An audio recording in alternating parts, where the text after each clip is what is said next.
Hey guys, how's it going? Next video, what I wanted to talk about today was a project that I've been working on for quite some time, and I think I'm pretty safe to talk about it now.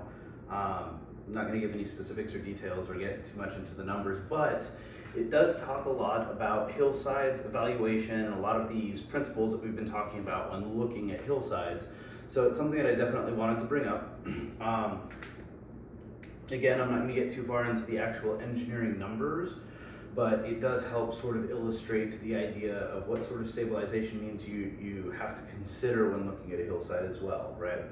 So what we've got is a structure here, and this is a building with people, and there's an access road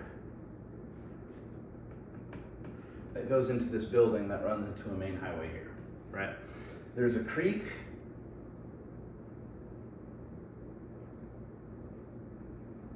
Right, so water passes there. There's a culvert that it passes through. And then this is the only access to this structure that exists. So shutting down this roadway isn't very much an option. It's something that's very regularly trafficked, and it's very, very important to have access to the building at all times. So that was one of the considerations, but the failure is in the roadway. I'm gonna switch colors on you, is in the roadway about here, right? So you had basic subsidence, settlement issues where the roadway has gone down. It was about 2 to 3 inches, and I was called out to do an investigation. There was a lot of engineering reports that were done, and you know, to sort of evaluate the situation here. Oh, last thing, by the way, we're talking about hillsides, right? I'm changing my color one more time on you. The hillside, it was like so, right? So this roadway sits at the apex of a hill. If I was looking on the side, well, I'm gonna draw the side in a second. So it sits at the very top of a hill, and it has, you know, the failure. So that's why the creek runs underneath it, and you got the culvert because it's got a big slope down on both sides. I've selected my colors, yay. Now, if I were to do a profile view of this roadway, you've got the roadway, fairly steep drop on both sides. Now, what is interesting about this is it's got a gravity wall, right? It's a keystone wall that's interlocked here that supports and retains the soil up on top. The gravity wall has a failure. It was buckling right about here on both sides, where the wall kind of pushes out. So the way that this keystone wall supported everything, you got a bunch of blocks all tied together in this little pyramid system, right? And you know, they had a fiber mesh on the inside in order to help provide some degree of stabilization, but there was the bulging retaining wall here, settlement up on top, and we had to do an evaluation. So very first thing, if you guys follow the videos on evaluation, what do we look at? Flow of water, heaven to earth, right? So water hits the roadway, goes to the drainage system, discharges into the sewer system down there, rolls down the hillside, runs down to you know, the retaining wall, and washes off here down into the creek. Did not have any ideas about what the condition of the footing looked like. So don't know if it's a T footing, don't know if it's an L footing, or if the L footing goes the opposite direction and it just has like grade on top of it. No idea what the footing looks like in there, but yeah, bulging and failing. So lots of things to look at. And then of course you have the creek that runs through, which has a box culvert at some point,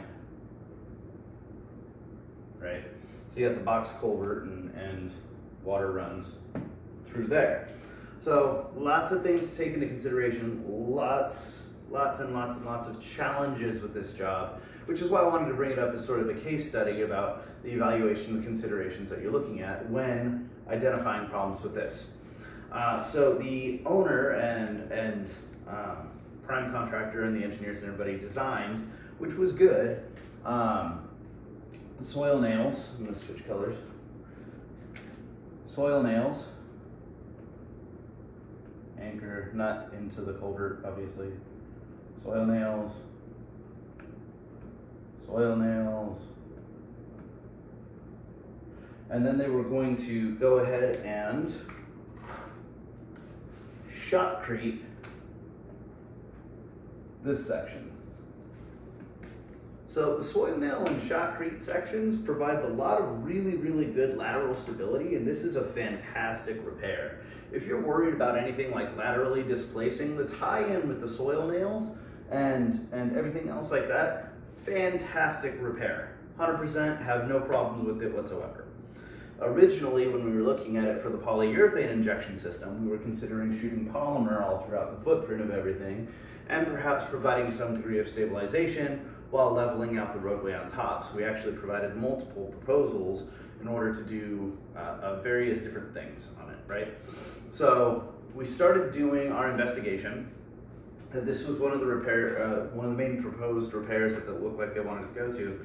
And while we were on site on day one trying to find the failure, we identified the buckling of the retaining wall, the gravity wall right there, and B, what we found was that the channel had completely undermined by like 6 feet.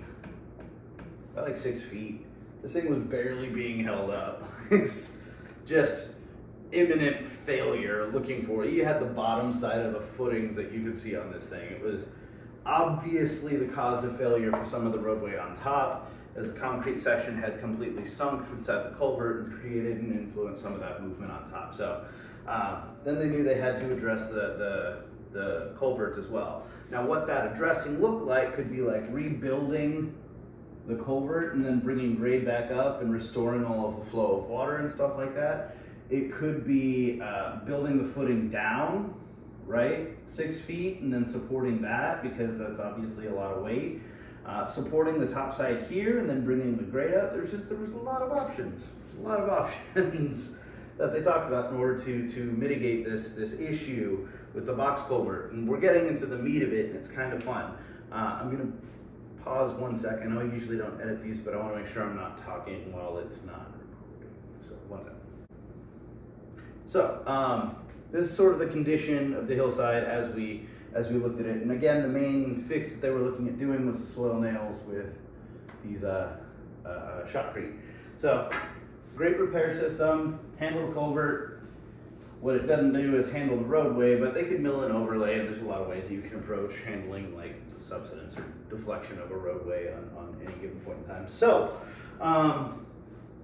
that led into, again, a multitude of boatload of other questions. The first way that was drawn back in, you got the roadway on top. We're changing our view, by the way. This is the side of the hill now. You got the roadway, you've got the hill, right? And this includes your gravity wall failure here with the buckling. Now, I'd mentioned this before. One of the main differences between polyurethane and cementitious grouting when doing a compaction grouting application is the weight of the product being applied. Now, if you're using like a cellular concrete or something like that, it's very lightweight, still strong as heck. That could work. It's usually very costly. The polyurethane is about the same weight as the cellular concrete, but if you're looking at a typical application of concrete, you're adding between 120 to 145 pounds per cubic foot of weight, right? Per cubic foot. So this is roughly a 25-foot drop from top to bottom. So if you added concrete 25 feet by 230-foot run at 145 pounds per cubic foot of weight, what do you think that's gonna do to the soil on bottom, right? I should have kept the other drawing up to show you that, but we'll get there. Yeah, so they're gonna do that anyway though, because I mentioned that they're gonna be doing shotcrete.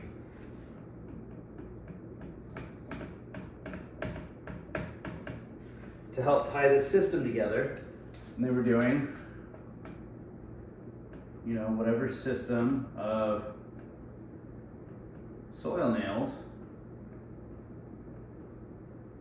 to tie this hillside together. But they're putting all of that weight onto this guy with unknown footing conditions down at depth. So unknown footing conditions there. So now we're considering the soil at depth. Based on soils report, this area is pretty strong, right? There is some subsidence of the roadway, but they didn't want us to do any type of compaction grouting, permeation grouting, or anything to stabilize this section of the hillside from downward movement, because the soil nails and the cementitious grouting, the soil nails and the shotcrete is going to take care of all the lateral displacement, right? But it doesn't take care of any of the vertical displacement.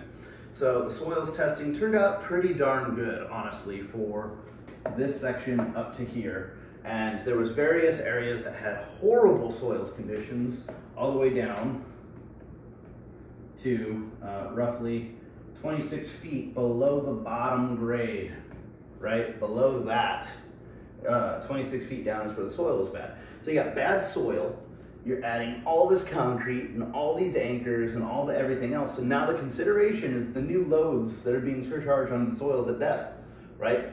So in order to address that, they were either going to build a footing down at the bottom, because we don't know what the condition of the existing footing is, build a footing and then drop your helical anchors or tiebacks or soldier piles or whatever you want to call it, boom, down at depth down here, right? In order to support that new footing that's being built here. Or what we wound up settling on is increasing the strength of the soil, right? We use a stronger polyurethane with a higher density, with greater bearing pressure resistance and so on and so forth, and it mixes with this basic soil type. It's a good soils type for this type of application. So instead we went ahead and proposed shooting the polymer down at base with the I'm just gonna do circles, guys. Down at base, boom, right? So now that we've created a stable matrix of soil with which to support all of the new loading by mitigating all of the poor soils conditions that were already there, we had what seemed like a pretty good plan in place to start construction on this sort of thing. Also, I want to mention, this is important to note,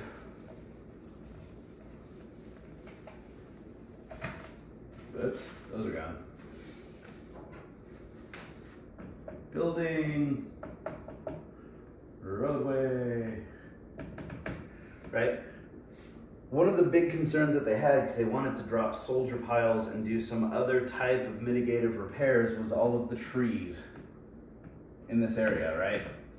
So how much trees were going to be removed is very important to city, county, wildlife, forest, so on and so forth. Very, very important to all of them. So by doing it this way, we were able to drop a truck here, run our hoses down in order to support that. The shotcrete can do roughly the same thing. The biggest issue is getting the soil nails installed with the trucks down there. But based off of this new repair, we were able to save something like 60% of all the trees that were on there. So kind of a cool little additive, I guess. One more time from this view before I forget it. So what they were saying is the soil here was all pretty good, even though the roadway settled down, right? So we didn't need to do polymer injection here, but you got your, let's switch colors again. You had your tieback anchors going in, right? You had shotcrete.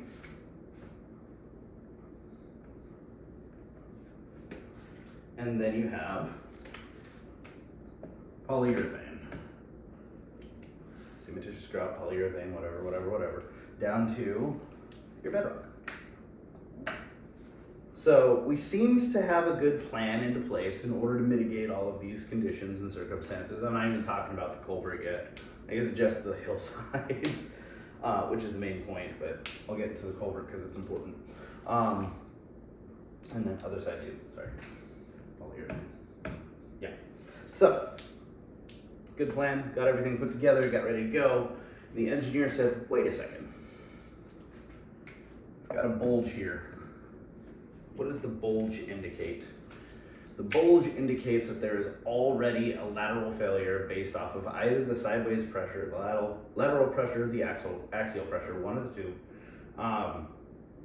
is creating some sort of failure, so the factor of safety is already below what would be acceptable for whatever else. Obviously, you already have failure in the roadway, so this is further evidence that this wall is going.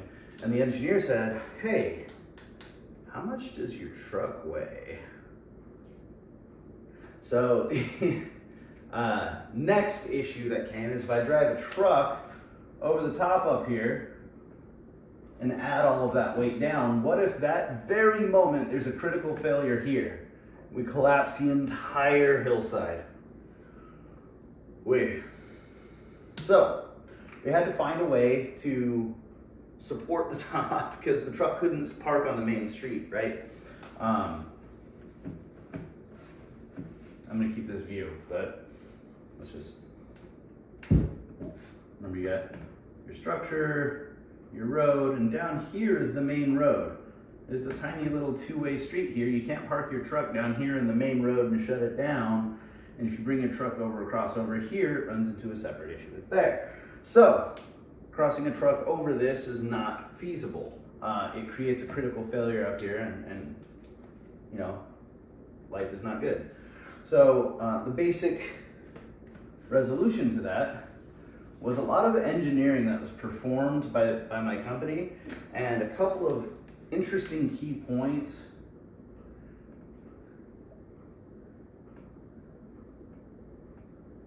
A couple of interesting key points about it is that the polyurethane injection, based off of certain soil types and how that thing works, reduces lateral earth pressures by approximately 40%. So we were able to run the engineering calcs and all the numbers and all the conservative everything else and blah, blah, blah, blah, blah, and basically figured out that because there was decent soil but not great soil there, we could inject this entire section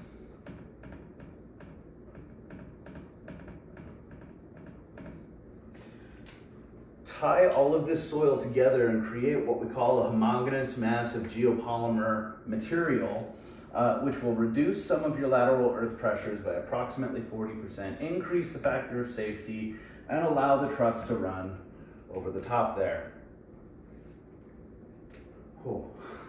We can do all of this before putting the tieback anchors in and before the shotcrete, because the way the polymer works, it acts more like glue that binds all of this specific soil type together. Once again, increasing bearing capacity, increasing the density, reducing lateral earth pressures, and I mean, dude, there's even advantages all the way up to seismic, right? When it comes to doing something like that, we had a lot of studies done for liquefaction mitigation and just a bunch of studies for all the seismic stuff. So this wound up being the approach that we decided to take. We're going to inject this whole section of roadway first.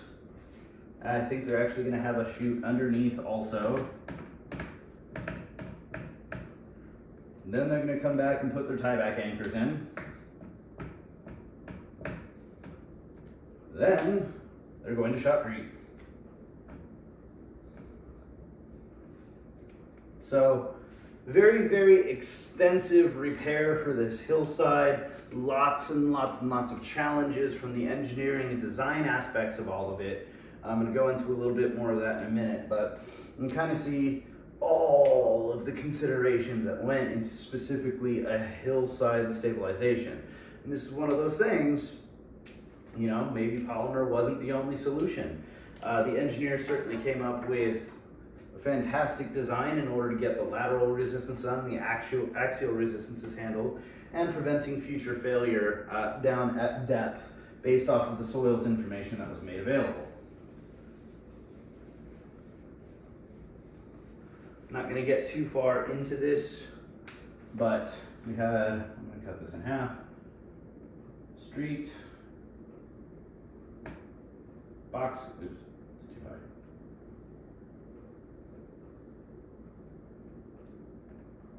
high. Sorry, drawing, always. Box culvert, and grade is down here now, was supposed to be up here, where, you know, the hillside is. So we've got that, and then we've got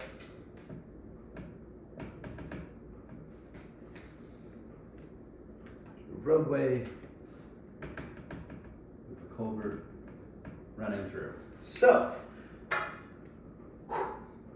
obviously if this culvert sinks, everything on top moves, which creates lateral failures, or collapsing failures, pocket voids, and everything else over here. By the way, the one thing I forgot to mention when we do our injections throughout this section, the question did come up about whether or not the soil nails can get through this geopolymer material and the values, the soil properties and values that go into it. We use polymer injection for jack and bore operations very regularly. If those guys are like doing a jack and bore thing, they hit a pocket void, soils collapse, we usually stabilize the entire section, handle it, and they can actually back the machine out and then go through everything. So I'm not super worried about the soil nails after the injection of the geopolymer. It's just another talking point I forgot to mention, but there you go. So what the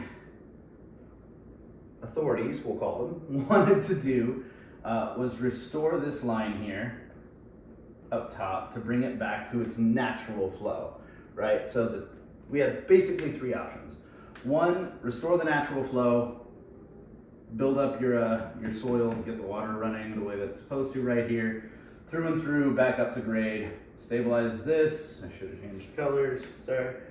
Stabilize this with your anchors, tieback, shoulder piles, whatever you want to do, restore all of that and good stuff. Problem is, all the soil underneath, also very weak. So, this option, most of the options also include polyurethane injection all the way down into this bedrock line that I'm going to call it, in order to stabilize the new stuff. The second option was to build the slab down here where the new flow line is, right? Build a slab there and then polyurethane down, support with the anchors, build a footing, so on and so forth in order to support the whole thing on top, which is also a really, really good option. That's more up to authority, so I'm going to talk about that in a second. And then the third option was to put like a sump pump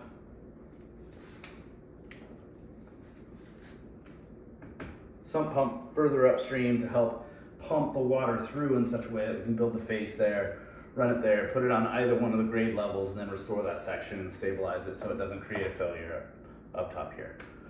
So another reason why this has been a fun project is that we've been going through a multitude of agencies, not just for the tieback anchors and the shotcrete, not just for the culvert restoration, but also for the polyurethane injection. And it's been a great exercise in all of the testing that's been done for the toxicity and the longevity and its effect on red worms and salmonids and toxicology, a million things, guys. There's like 9 agencies that we've been working with. You have the Corps of Engineers, Department of Fish and Wildlife, we have the EPA, not the Coastal Commission. We have gotten approval with them before, which actually helped us push this through a couple of other things. You had the county, you had the city, and then you had the agency that controls the actual thing.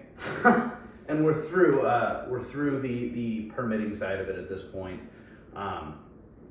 Once again, it is a testament to the testing that's been done, whether it's been like the Los Angeles research report, which displays all of the properties of our 3R material, which it's the EPA, which approved us. We have no HFC, no CFC, no ozone depleting chemicals. We got our NSF 61, so we can inject into, on, near, and around potable water. We've got the effect on fish and wildlife. That's more testing. We've got the toxicity, which it's non-toxic and so on and so forth. It's just wild, the amount of testing that we've gone through, and that helps substantiate and support it through these 9 agencies for the stabilization of this specific project. So I know it was a lot. It's a longer video than I wanted it to be, but you can see a lot of the considerations that went into the Hillside design. This is in conjunction with what I was talking about in my other video. Because you have a 2-side hillside, the slip plane didn't really come into discussion as far as like the design here, because they needed to mitigate the lateral and axial from top to bottom of the entire hill, right? But we talked about, axial loading, the lateral failures, the factor of safety. We talked about the toes of the footing, which is a different video that I had to talk about with you guys. We had to have the lateral supports, we had the failing culvert, we had the tracing of water, you had the compressibility of soils, you had the soils types that had to go through the engineer. It's a lot. It's a lot. And that's why I wanted to make this video, to sort of illustrate to you guys everything that goes into a design like this. Just you know, keep your eyes open, ask questions, and come up with a competent design with your engineering team that's out there. So that's it. That's really all I wanted to do for you guys on this video. I appreciate you sticking it through this long. Once again, just a great illustration of Hillside design for stabilization, as well as you know, the implementation of a polyurethane grout. Kind of a cool little case study on all of it. So if you could, please like, share, comment, do all the things. If you have any questions, comments, concerns, you can drop it down in the comment box below. I try to get back in a reasonable amount of time, or just private message me directly, and I'd be happy to respond. Thanks so much, and I hope everyone has a wonderful time.